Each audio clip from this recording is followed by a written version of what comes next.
Hi అండి, welcome back to my channel. ఇప్పుడు నేను చూపించబోయే టెంపుల్ ఏంటంటే నరసాపురంలోని జ్యోతిర్లింగాల క్షేత్రం అండి. దీన్ని చిన్న అరుణాచలం అని కూడా అంటారు ఆ ఊరు వాళ్ళందరూ.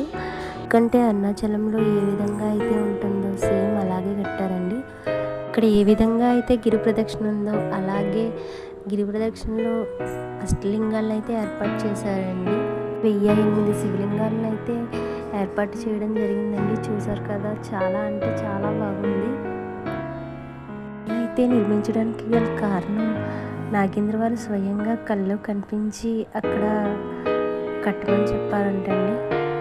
నాగేంద్ర వారు సోమవారం నాడు వచ్చి మంగళవారం వెళ్ళిపోవడం జరుగుతుందంటండి. చూసారు కదండి, చుట్టూరు ఇలాగా అష్టలింగాలను అయితే ఏర్పాటు చేశారు. ఈ టెంపుల్ అయితే భద్రాచలం నుంచి పన్నసార వెళ్ళే దారిలో నరసాపురం అనే గ్రామంలో ఉంటుందండి. లోపల స్వామివారి అయితే సహస్ర లింగాలు కలిపి ఒక శివలింగం మీదే మనకు దర్శనం ఇస్తారండి. నేనైతే వీడియో తీయలేదు. ఇక్కడ ప్రతిరోజు భక్తులకి నిత్యాన్నదానం అయితే ఏర్పాటు చేస్తున్నారండి. అలానే మీరు ఎప్పుడైనా భద్రాచలం వస్తే ఈ గుడి మాత్రం మిస్ అవ్వకుండా విజిట్ చేసేయండి. చాలా అంటే చాలా బాగుంది. అరుణాచలంలో ఏ విధంగా అయితే మోక్షద్వారం ఉందో సేమ్ అలాగే కూడా ఇక్కడ కూడా మోక్షద్వారం అయితే ఉందండి. చూసారు కదా,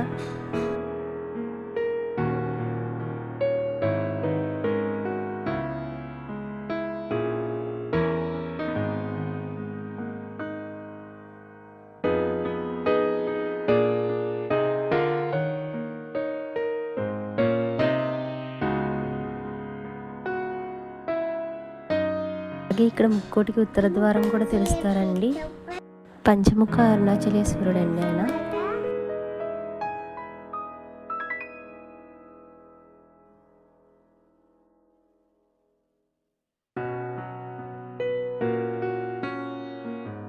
అలాగే 12 జ్యోతిర్లింగాలను కూడా ఏర్పాటు చేయడం జరిగిందండి.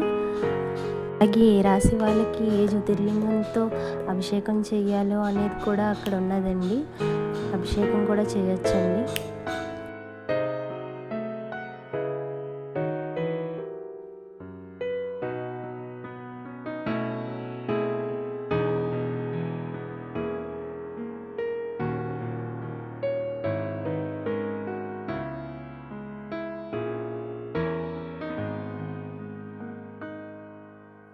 అలాగే అద్దాల మండపం కూడా ఉన్నాయండి. కదండి, ఇదే నరసాపురంలో ఉన్నటువంటి చిన్న అరుణాచలం. ఇలాంటి వీడియోస్ కోసం మన ఛానల్ని సబ్స్క్రైబ్ చేసుకోండి ప్లీజ్.